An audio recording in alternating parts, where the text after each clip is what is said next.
أكبر دليل اليوم هذا الحراك الشعبي بهذه المناسبة، والذي يدل أقل شيء يدل أن الشعب التونسي لا يزال حي.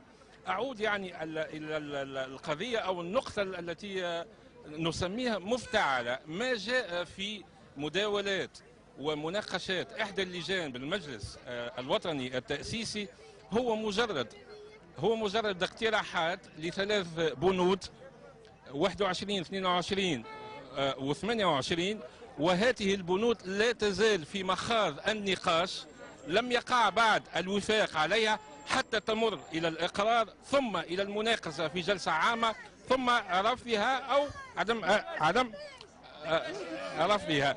الجميع. السادة المشاهدين، نحن في قلب المسيرة وفي قلب هذه المسيرة بساحة 14 جانفي، وهناك الخلاف يعني نقاط الخلاف. شكرا لكم على حسن المتابعة وإلى اللقاء.